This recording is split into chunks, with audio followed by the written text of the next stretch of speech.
जय हिंद साथियों। बिहार पुलिस सिपाही की परीक्षा के लिए आज की इस वीडियो में सबसे ज़्यादा इम्पोर्टेंट प्रश्नों को लेकर आए हैं और ये प्रश्न आपके एग्जाम में पूछे जाने की काफ़ी ज़्यादा चांसेस है। इसलिए साथियों आप सभी पूरा पेपर को सॉल्व करके ही आपको एग्ज़ाम में बैठना है। तो चलिए फटाफट से आप सभी लाइव में जुड़ जाइए। सभी को गुड इवनिंग, गुड इवनिंग। तो साथियों पहला क्वेश्चन है, कोरापुट निम्नलिखित में से किसके लिए प्रसिद्ध है? बॉक्साइट, लौह अयस्क, कॉपर या फिर डी अवरक के लिए। बिल्कुल आपको सोच समझकर आंसर करना है और साथियों प्रत्येक स्टूडेंट को नीचे लाइव चैट में अपना अपना आंसर देना है जिससे आपका प्रॉपर तरीके से रिवीजन भी हो। तो ये प्रश्न एग्जाम के लिए इम्पोर्टेंट रह सकता है, इसको ध्यान रखें। कोरापुट जो है ये किसके लिए प्रसिद्ध है? तो इसका सही जवाब है ये बॉक्साइट के लिए प्रसिद्ध है। तो यहाँ पर पहला ऑप्शन आपका सही जवाब है। और कोरापुट किस राज्य में है? तो उड़ीसा में है, जो कि बॉक्साइट के लिए प्रसिद्ध है। छत्तीसगढ़ में याद रखिएगा कोरबा पूछा जाता है। कोरबा किस लिए प्रसिद्ध है? तो याद रखिएगा कोयला के लिए कोरबा प्रसिद्ध है। और छत्तीसगढ़ में है बैलाडीला, जो कि लौह अयस्क के लिए प्रसिद्ध है। तो दोनों फैक्ट को ध्यान रखें।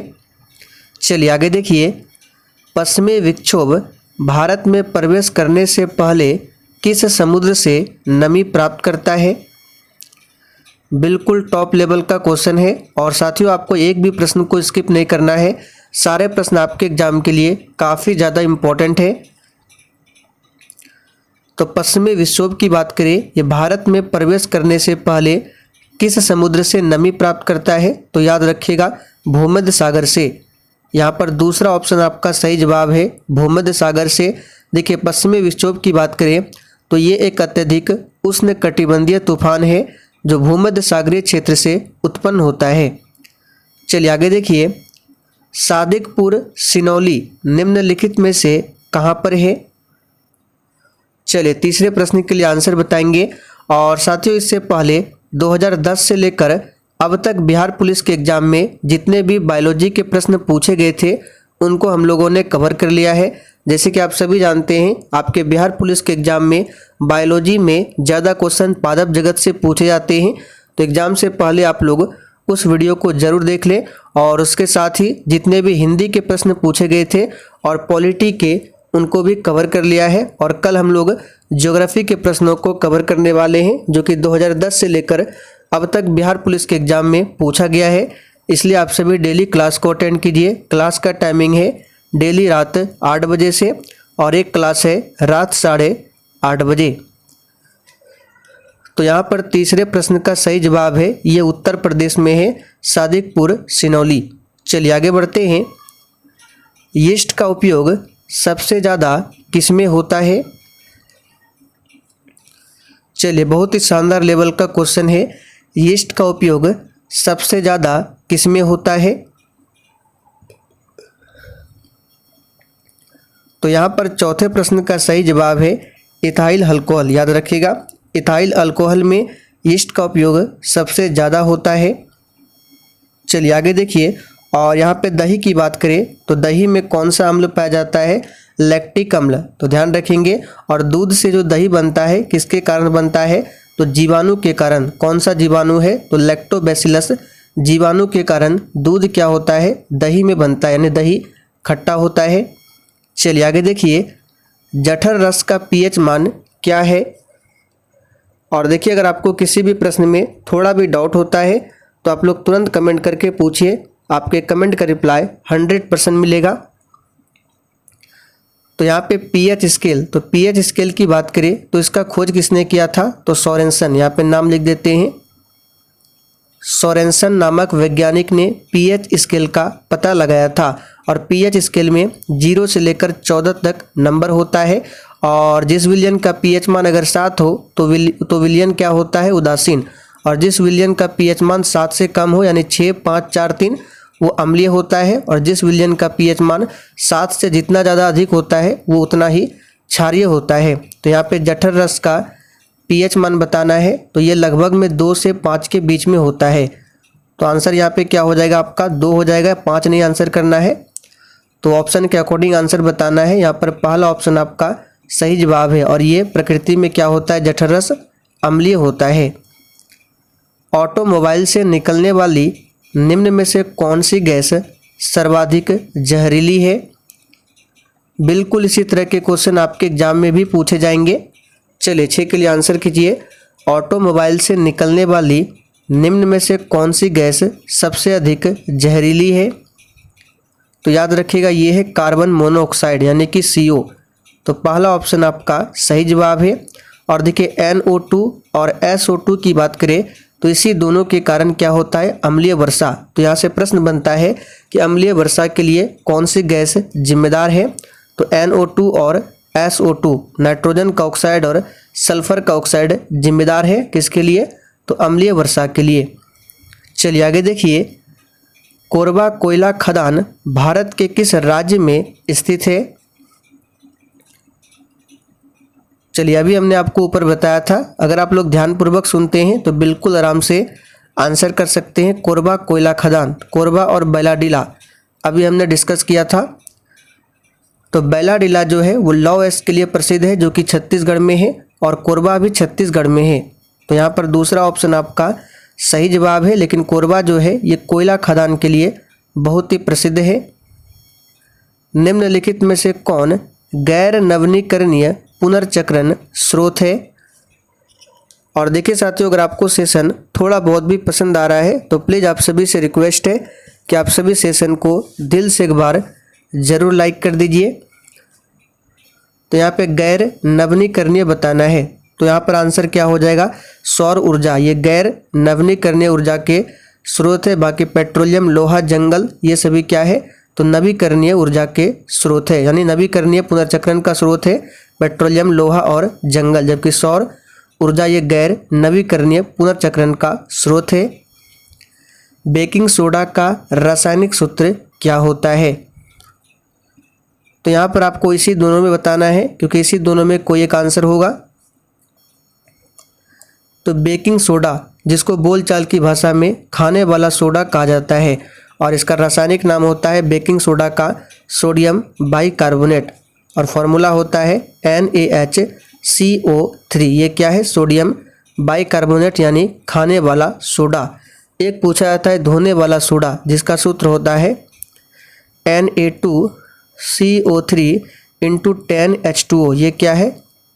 तो धोने वाला सोडा है। और एक कास्टिक सोडा पूछा जाता है जो कि NaOH। ये क्या है? सोडियम हाइड्रोक्साइड यानी कि कास्टिक सोडा है। चलिए आगे देखिए, यहाँ पे देख सकते हैं ये दिया गया है चौथा ऑप्शन में धोने वाला सोडा का सूत्र।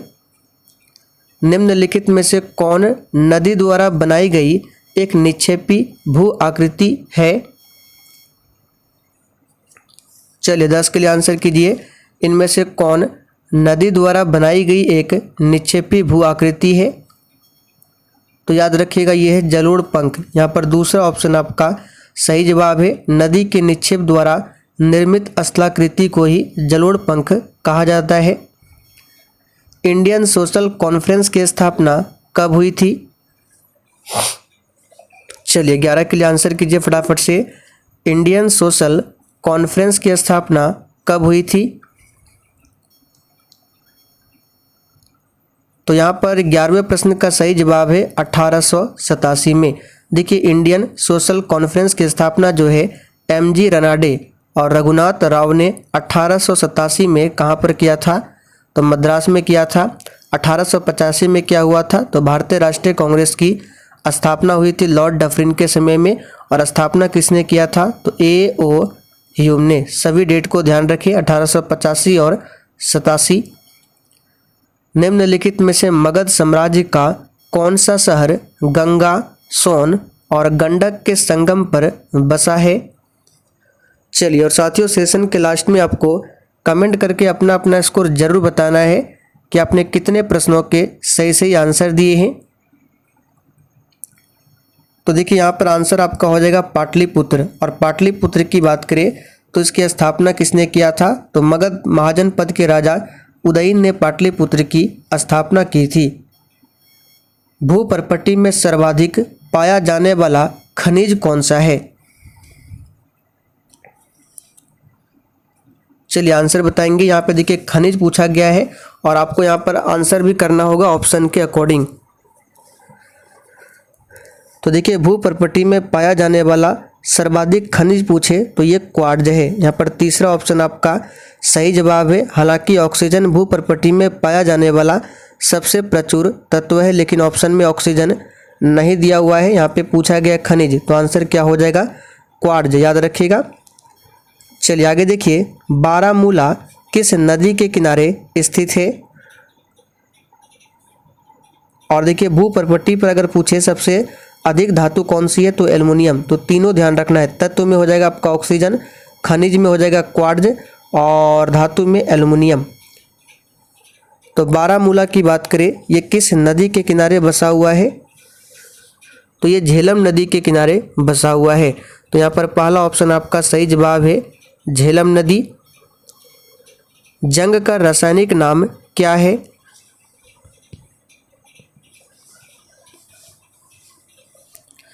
तो आंसर क्या हो जाएगा जंग का रासायनिक नाम? तो ये बहुत ही सिंपल है, फेरिक ऑक्साइड। ये क्या है? तो जंग का रासायनिक नाम है। आप लोग कमेंट करके बताइए, जंग लगना ये कौन सा परिवर्तन है, रासायनिक परिवर्तन या फिर भौतिक परिवर्तन है? सफ़ेद फास्फोरस का आकार कैसा होता है? चलिए 16 के लिए आंसर कीजिए। सफ़ेद फास्फोरस का आकार कैसा होता है? तो याद रखना है, सफ़ेद फास्फोरस का जो आकार होता है यह चतुष्फलकीय होता है। कैसा होता है? चतुष्फलकीय। चावल की खेती के लिए उपयुक्त जलवायु कौन सी है? चलिए, और साथियों अभी तक आप लोगों ने सेशन को लाइक नहीं किया है तो फटाफट से आप सभी सेशन को लाइक करते चलिए। तो चावल की फसल के लिए नम और उष्णकटिबंधीय से उपोष्णकटिबंधीय जलवायु की आवश्यकता पड़ती है। तो यहाँ पर हो जाएगा उष्णकटिबंधीय शुष्क जलवायु की आवश्यकता है चावल की खेती के लिए। चलिए आगे देखिए 18 नंबर से, निम्नलिखित में सबसे पहला एंटीबायोटिक दवा कौन सा है? चलिए वेरी इंपॉर्टेंट क्वेश्चन है, बिल्कुल एग्जाम में छपने वाला है। और साथियों इस प्रैक्टिस सेट को आपको एक भी दिन मिस नहीं करना है। हम आपको एग्जाम तक डेली ऐसा प्रैक्टिस सेट देने वाले हैं, इसलिए डेली क्लास को अटेंड कीजिए। तो सबसे पहला एंटीबायोटिक दवा कौन सा है? तो बहुत ही सिंपल है, इसका सही जवाब है सल्फा ड्रग। याद रखिएगा, दुनिया की पहली एंटीबायोटिक मेडिसिन जिसकी खोज किया था किसने? अलेक्जेंडर फ्लेमिंग ने। नाम क्या है? तो पेनिसिलिन। याद रखिएगा पेनिसिलिन। ये क्या है? तो दुनिया की पहली एंटीबायोटिक मेडिसिन है पेनिसिलिन, जिसकी खोज 1928 में किया गया था। किसके द्वारा? तो अलेक्जेंडर फ्लेमिंग के द्वारा। लेकिन दिए गए प्रश्न के अनुसार यहाँ पर सल्फा ड्रग हो जाएगा। इसकी खोज जो है 1932 में किया गया था। ऑप्शन में देखिए पेनिसिलिन नहीं है, इसलिए यहाँ पर आंसर क्या हो जाएगा? Sulfa drug. तो दोनों आपको ध्यान रखना है। विश्व में अगर पूछे दुनिया की पहली एंटीबायोटिक मेडिसिन कौन सी है तो पेनिसिलिन, और यहाँ पे ऑप्शन में नहीं है तो आंसर क्या हो जाएगा? Sulfa drug. चलिए आगे देखिए, निम्नलिखित में से कौन सबसे अधिक प्रत्यास्थ यानी कि लचीला है?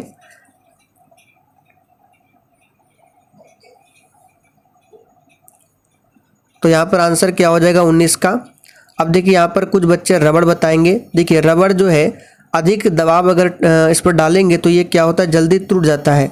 रबड़ को अगर अधिक खींचा जाए तो ये टूट सकता है, लेकिन स्टील की बात करें तो ये अधिक लचीली मानी जाएगी। तो यहाँ पर आंसर जो होगा आपका स्टील होगा, ना कि रबड़। इसलिए आपको आंसर याद रखना है स्टील, रबड़ आंसर नहीं करने हैं।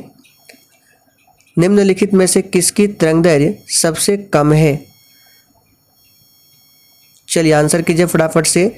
इन चारों ऑप्शन में से किसकी तरंगदैर्घ्य सबसे कम है? तो याद कर लीजिए एक्स किरण। एक्स किरण का तरंगदैर्घ्य जो है यह परावैंगनी किरण से छोटा और गामा किरणों से लंबा होता है, और तरंगदैर्घ्य जो है ये कम है इन चारों ऑप्शन में से। और इसका खोज किसने किया था? तो रोंटगन ने। किसने किया था? रोंटगन ने। एक्स किरण की बात करें जिसको एक्सरे भी कहा जाता है, ये एक प्रकार का क्या है? तो विद्युत चुंबकीय विकिरण है, जिसकी तरंगदैर्घ्य 0.01 से 10 नैनोमीटर तक होता है। लोकसभा अध्यक्ष अपना त्यागपत्र किसे सौंपता है? वर्तमान में 17वीं लोकसभा चल रहा है, जिसके अध्यक्ष है श्री ओम बिरला। और लोकसभा का जो अध्यक्ष होता है अपना त्यागपत्र किसे सौंपता है? तो इसका सही जवाब है उपाध्यक्ष को। तो पहला ऑप्शन आपका सही जवाब है। राष्ट्रपति अपना त्यागपत्र किसे देता है? तो उपराष्ट्रपति को। उपराष्ट्रपति राज्यसभा के पदेन सभापति होते हैं। आगे देखिए, प्रकाश तरंग और ध्वनि तरंग के बीच का अंतर निम्नलिखित में से किस घटना पर आधारित है?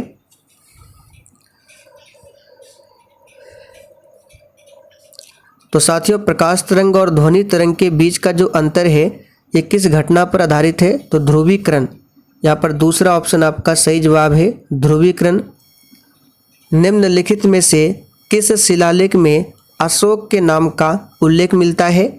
इस प्रश्न का आंसर आप सभी को नीचे कमेंट करके बताना है। प्रश्न संख्या 23 लिख के फिर आपको आंसर देना है। ऐसे अशोक की बात करें तो ये बिंदुसार के पुत्र थे और चंद्रगुप्त मौर्य के कौन थे? तो पौत्र थे। चलती कार में अचानक ब्रेक लगने पर यात्री का आगे की ओर झुकना ये निम्नलिखित में से किसका उदाहरण है? चलिए 24 के लिए आंसर कीजिए फटाफट से। तो बहुत ही सिंपल है, यह गति जड़त्व का क्या है? उदाहरण है। यहाँ पर पहला ऑप्शन आपका सही जवाब है। चलिए आगे देखिए, हुंडरू जलप्रपात किस नदी पर अवस्थित है? तो साथियों याद कीजिए, हमने आपको बताया था हुंडरू जलप्रपात जो है ये स्वर्ण रेखा नदी पर स्थित है और ये रांची के निकट यानी कि ये झारखंड राज्य में स्थित है हुंडरू जलप्रपात। शरावती नदी को ध्यान रखना है। यहाँ पर है जोग जलप्रपात, पूछा जाता है जोग जलप्रपात या फिर गरसोप्पा या फिर महात्मा गांधी जलप्रपात। ये शरावती नदी पर है कर्नाटक में। नर्मदा नदी पर है धुआंधार जलप्रपात। चलिए आगे देखिए, निम्नलिखित में से कौन सा अनुच्छेद कुछ मामलों का उच्च न्यायालय में हस्तांतरण से संबंधित है? तो क्या पूछा गया है, कौन सा आर्टिकल है जो कुछ मामलों का उच्च न्यायालय में हस्तांतरण से संबंधित है?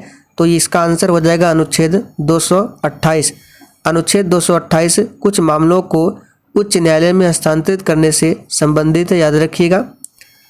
मानव नेत्र के किस भाग पर किसी वस्तु का प्रतिबिंब बनता है? चलिए 27 के लिए आंसर कीजिए। तो बहुत ही सिंपल क्वेश्चन है, इसका सही जवाब क्या हो जाएगा 27 का? तो रेटिना या फिर दृष्टि पटल पर प्रतिबिंब बनता है। और प्रतिबिंब जो बनता है वो किस प्रकार का होता है? तो वास्तविक और उल्टा होता है। कॉर्निया की बात करें तो मनुष्य के नेत्रदान में पूरा आँख को दान नहीं किया जाता है, ये कॉर्निया पार्ट को ही दान किया जाता है। प्याज अपने भोजन को संग्रहित करता है तना में, पत्तियों में, जड़ों में या फिर भूमिगत तनों में? तो यहाँ पर आंसर क्या हो जाएगा? तो याद रखिएगा पत्तियों में। प्याज की गुद्देदार पत्तियाँ इसका खाद्य भंडारण पादप का भाग होता है। तो दूसरा ऑप्शन आपका सही जवाब है। थाई पूसम त्यौहार कहाँ पर मनाया जाता है? चलिए 29 के लिए आंसर कीजिए फटाफट से। थाई पूसम त्यौहार ये कहाँ पर मनाया जाता है? तो साथियों याद रखिएगा ये तमिलनाडु में मनाया जाता है। प्रोटीन का पाचन कहाँ से शुरू होता है? चलिए आंसर कीजिए, सबसे अधिक प्रोटीन किससे मिलता है? तो सोयाबीन से लगभग 42%। और प्रोटीन की कमी से कौन सी बीमारी होती है? तो क्वाशियोरकर बीमारी होती है प्रोटीन की कमी से। और प्रोटीन का पाचन जो है अमाशय और ग्रहणी में शुरू हो जाता है। तो यहाँ पर आंसर क्या हो जाएगा? अमाशय। पहला ऑप्शन आपका सही जवाब है। देखिए अमाशय की बात करें तो अमाशय की जठरीय ग्रंथि द्वारा स्रावित एंजाइम जो है पेप्सिन क्या करता है? इसे अमीनो अम्ल की छोटी श्रृंखलाओं में विघटित कर देता है। तो प्रोटीन को क्या करता है? तो ध्यान रखना है, प्रोटीन को अमाशयी की जठरीय ग्रंथि द्वारा जो स्रावित एंजाइम है पेप्सिन, इसे क्या करता है? प्रोटीन को अमीनो अम्ल की छोटी श्रृंखलाओं में विघटित कर देता है। काजू के उत्पादन के लिए उपयुक्त मिट्टी कौन सी है?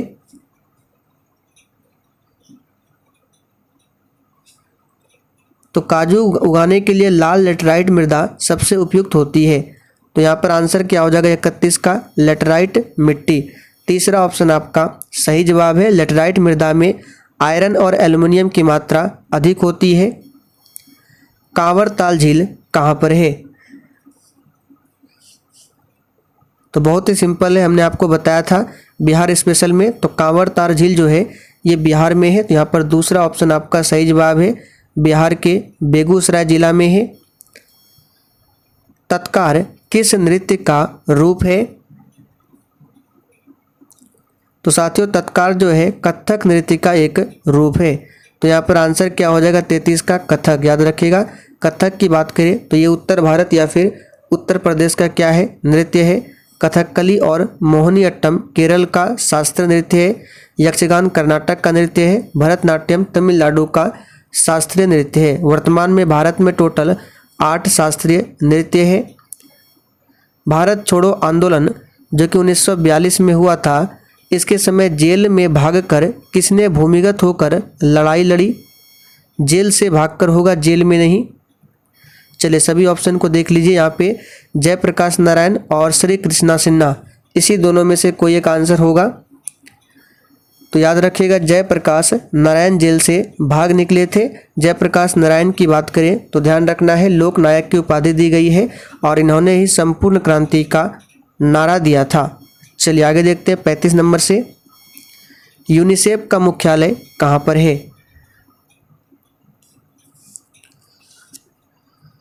तो यूनिसेफ का जो हेडक्वार्टर है अमेरिका के न्यूयॉर्क शहर में है। तो यहाँ पर तीसरा ऑप्शन आपका सही जवाब है। पेरिस क्या है? तो फ्रांस की राजधानी है। और वियना ये ऑस्ट्रिया की राजधानी है। राजा राम मोहन राय को राजा की उपाधि किसने दिया था? चलिए जब भी ये प्रश्न आता है हम आपको बताते हैं कि राजा राम मोहन राय ने 1815 में आत्मीय सभा की स्थापना की, 1828 में ब्रह्म समाज की स्थापना की और 1829 में इन्होंने सती प्रथा के अंत में सहयोग दिया था। और राजा राम मोहन राय को राजा की उपाधि अकबर द्वितीय ने दिया था। तो यहाँ पर दूसरा ऑप्शन आपका सही जवाब है। विश्व मानवाधिकार दिवस कब मनाया जाता है? तो जब भी हम आपको एड्स दिवस बताते हैं लगभग उसी क्वेश्चन में आपको विश्व मानवाधिकार दिवस भी मनाते हैं बताया जाता है। तो 1 दिसंबर को मनाया जाता है विश्व एड्स दिवस और 10 दिसंबर को मनाया जाता है विश्व मानवाधिकार दिवस। तो यहाँ पर आपका दूसरा ऑप्शन सही है। उत्तर भारत में भक्ति आंदोलन का आरंभ किस संत ने किया था? चलिए 38 के लिए आंसर कीजिए फटाफट से। उत्तर भारत में भक्ति आंदोलन का आरंभ किस संत ने किया था? तो 12वीं शताब्दी के प्रारंभ में रामानंद द्वारा भक्ति आंदोलन दक्षिण भारत से उत्तर भारत में लाया गया था। तो यहाँ पर आंसर क्या हो जाएगा? रामानंद। याद रखिएगा इस आंदोलन को यानी भक्ति आंदोलन को चैतन्य महाप्रभु, नामदेव, तुकाराम, जयदेव ने और अधिक मुखरता प्रदान की थी। तुलसीदास की बात करें तो इन्होंने क्या लिखा है? रामचरितमानस को। कौन सा क्षेत्र उच्च न्यायालय के अंतर्गत नहीं आता है? चलिए वर्तमान में भारत में कितने उच्च न्यायालय है? तो 25 उच्च न्यायालय है। और कौन सा क्षेत्र उच्च न्यायालय के अंतर्गत नहीं आता है? तो 39 का सही जवाब है निरीक्षण अधिकार। भारत के उच्च न्यायालय के पास मूल अपीलीय रीट और सलाहकार क्षेत्राधिकार है। अपीलीय भी है और परामर्शी अधिकार और आरंभिक अधिकार, लेकिन निरीक्षण अधिकार नहीं है। निरीक्षण का जो क्षेत्राधिकार है ये भारत के उच्च न्यायालय के अधिकार क्षेत्र में नहीं आता है। स्टेपी क्षेत्र किस फसल के लिए प्रसिद्ध है? तो स्टेपी क्षेत्र की बात करें तो ये गेहूं और मक्का दोनों के लिए प्रसिद्ध है। तो देखिए ऑप्शन में गेहूं भी दिया है और मक्का भी। तो याद रखिएगा दोनों आंसर आपका सही हो जाएगा, गेहूं और मक्का। किस कंपनी द्वारा रेलवे की शुरुआत पहली बार की गई थी? चलिए आंसर बताएंगे फटाफट से। भारत में रेलवे का जनक जो है लॉर्ड डलहौजी को कहा जाता है और भारत में पहली बार ट्रेन जो है मुंबई से थाने के बीच चलाई गई थी 16 अप्रैल 1853 को। तो किस कंपनी द्वारा रेलवे की शुरुआत पहली बार की गई थी? तो इसका सही जवाब है ग्रेट इंडियन पेनिनसुला रेलवे। यहाँ पर पहला ऑप्शन आपका सही जवाब है। सरकार के वित्तीय खर्च पर अंतिम टिप्पणी कौन करता है? चलिए बिल्कुल टॉप लेवल का क्वेश्चन है, फटाफट से आंसर कीजिए। तो देखिए, किसी भी सरकार के वित्तीय खर्च पर जो अंतिम टिप्पणी देता है नियंत्रक महालेखा परीक्षक। तो यहाँ पर तीसरा ऑप्शन आपका सही जवाब है। वर्तमान में कौन है नियंत्रक एवं महालेखा परीक्षक? तो गिरीश चंद्र मुर्मू। और महान्यायवादी कौन है? आर वेंकटरमणी है। राष्ट्रपति द्रौपदी मुर्मू। लोकसभा अध्यक्ष ओम बिरला है। उपराष्ट्रपति श्री जगदीप धनखड़ है। और भारत के शिक्षा मंत्री कौन है? तो आप लोग कमेंट करके बताइए। तो बता देते हैं, धर्मेंद्र प्रधान कौन है? तो भारत में शिक्षा मंत्री है। संविधान की कौन सी विशेषता वास्तविक रूप से संघात्मक नहीं है? चलिए ऑप्शन देख लेते हैं। कौन सी विशेषता वास्तविक रूप से संघात्मक नहीं है? तो इसका आंसर हो जाएगा न्यायिक पुनरावलोकन। तीसरा ऑप्शन आपका सही जवाब है।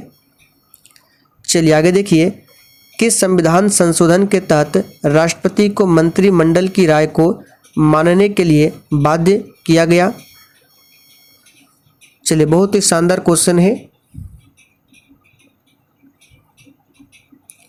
तो यहाँ पर आंसर हो जाएगा 44 का आंसर क्या हो जाएगा? क्या पूछा गया है कि किस संविधान संशोधन के तहत राष्ट्रपति को मंत्रिमंडल की राय को मानने के लिए बाध्य किया गया? तो यहाँ पर इसका आंसर हो जाएगा आपका 42वां, 42वां संविधान संशोधन। याद रखिएगा 42वां संविधान संशोधन जो कि 1976 में हुआ था। 44वां इंपॉर्टेंट है, इसे भी ध्यान रखना है, जो कि 1978 में हुआ था। इसी के तहत संपत्ति के अधिकार को मौलिक अधिकार की सूची से हटाकर कानूनी अधिकार बनाया गया। 52वां संविधान संशोधन जो कि 1985 में हुआ था, ये दल बदल से संबंधित है और इसके तहत संविधान में 10वीं अनुसूची को जोड़ा गया था। 61वां संविधान संशोधन, इसके तहत जो मतदान करने की आयु है 21 वर्ष से घटाकर 18 वर्ष किया गया था, जो कि 1989 में हुआ था 61वां संशोधन। 42वां याद रखिएगा, इसे लघु संविधान भी कहा जाता है। लौरिया अरेराज क्या है?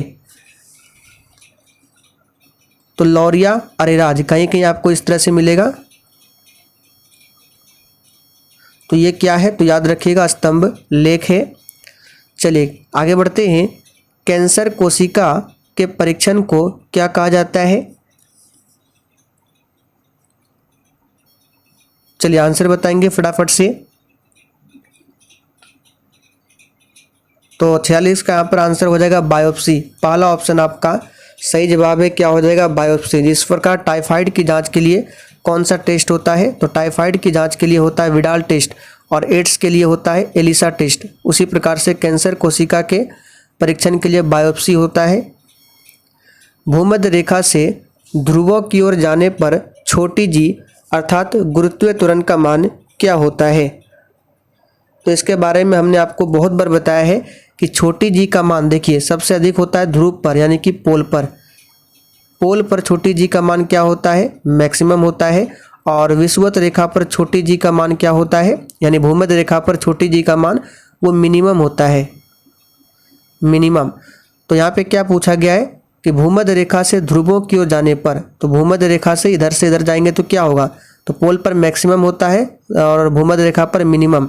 तो मिनिमम से मैक्सिमम जाएंगे तो बढ़ेगा। तो आंसर यहाँ पे क्या हो जाएगा? बढ़ता है। छोटी जी का मान पृथ्वी के केंद्र पर क्या होता है? तो शून्य हो जाता है। और पृथ्वी की सतह से ऊपर या फिर नीचे जाएंगे तो छोटी जी का मान क्या है? वो घटता है। तो सारे फैक्ट को ध्यान रखें। पारिस्थितिक तंत्र में ऊर्जा का प्रारंभिक स्रोत क्या है? और साथियों आज के सेशन को आप लोगों को कम से कम 4 से 5 ग्रुप में जरूर शेयर करना है।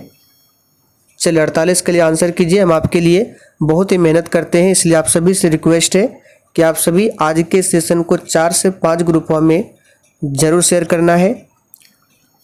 तो पारिस्थितिक तंत्र में ऊर्जा का प्राथमिक स्रोत होता है सूर्य की प्रकाश। यहाँ पर पहला ऑप्शन आपका सही जवाब है। भारतीय वनस्पति सर्वेक्षण कहाँ पर है?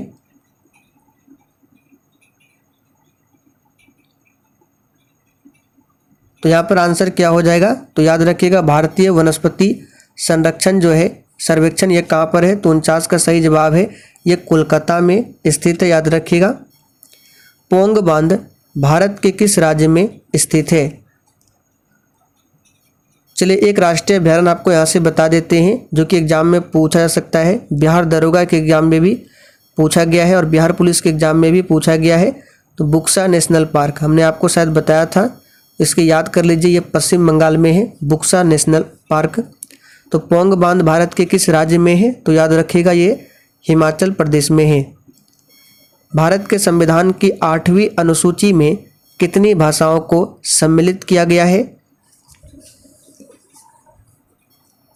तो याद रखिएगा टोटल 22 भाषाओं को सम्मिलित किया गया है। चलिए आगे बढ़ते हैं। भारत में सबसे बड़ा चाय उत्पादक राज्य कौन सा है? तो भारत जो है दुनिया का सबसे बड़ा चाय उत्पादक देश है। तो भारत में बताना है सबसे बड़ा कौन सा है? तो याद रखिएगा ये असम है। और जूट उत्पादन में सबसे आगे पश्चिम बंगाल है। निम्नलिखित में से किस आंदोलन की शुरुआत नमक कानून को तोड़ने के साथ हुई थी? चलिए आंसर कीजिए फटाफट से। किस आंदोलन की शुरुआत नमक कानून को तोड़ने के साथ ही हुई थी? तो इसका सही जवाब है तीसरा ऑप्शन, सविनय अवज्ञा आंदोलन। याद रखिएगा यहाँ पे क्या पूछा गया है, किस आंदोलन की शुरुआत? तो सविनय अवज्ञा आंदोलन, ध्यान रखना है। चलिए देखिए दांडी यात्रा जो है नमक सत्याग्रह जिसको कहा जाता है, जिसकी शुरुआत महात्मा गांधी के द्वारा 12 मार्च 1930 को किया गया था और 6 अप्रैल 1930 को दांडी पहुंचकर नमक कानून को तोड़कर क्या करता है, सविनय अवज्ञा आंदोलन स्टार्ट किया जाता है। भारत छोड़ो आंदोलन 1942 में हुआ था, चंपारण सत्याग्रह 1917 में, असहयोग आंदोलन 1920 में।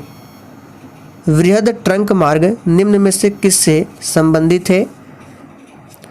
तो जिसको बोला जाता है ग्रांड ट्रंक रोड, जिसका निर्माण करवाया था शेरशाह सूरी ने। तो ये किससे संबंधित है? सड़क परिवहन से संबंधित है। चलिए आगे देखिए 54 से, अब यहाँ 66 से देख रहे हैं क्योंकि 54 के बाद से आपका ज़्यादा इंपॉर्टेंट प्रश्न नहीं है और हम केवल इंपॉर्टेंट प्रश्नों को ही आपको कवर करा रहे हैं क्योंकि अब ज़्यादा समय नहीं है। निम्नलिखित में से कौन सा अनुच्छेद कुछ राज्यों को संघ अनुदान का प्रावधान करता है? चलिए 66 के लिए आंसर कीजिए कौन सा आर्टिकल है? तो यहाँ पर 66 का आंसर हो जाएगा ऑप्शन, याद रखिएगा पहला अनुच्छेद 275। ध्यान रखेंगे अनुच्छेद 275 के अनुसार केंद्र द्वारा राज्य को सहायक अनुदान दिए जाने का प्रावधान किया गया है। सरसों अनुसंधान केंद्र कहाँ पर स्थित है? तो 69 का यहाँ पर आंसर हो जाएगा, ये राजस्थान में स्थित है, राजस्थान के भरतपुर में।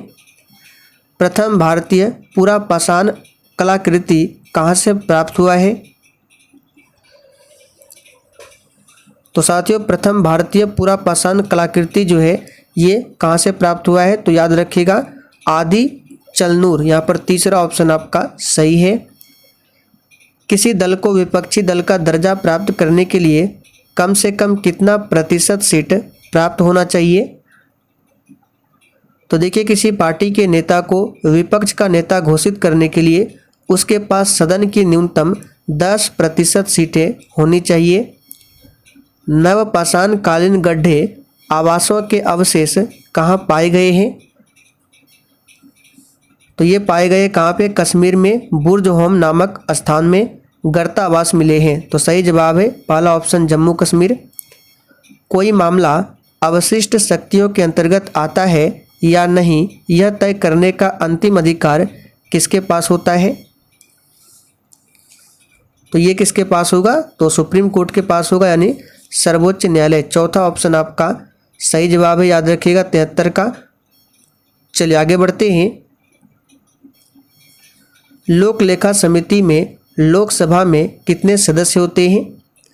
तो देखिए लोक लेखा समिति के बारे में हमने आपको बहुत बार बताया है कि लोक लेखा समिति के सदस्यों का कार्यकाल 1 वर्ष का होता है। इसमें टोटल 22 सदस्य होते हैं, जिसमें 15 सदस्य लोकसभा से और 7 सदस्य राज्यसभा से।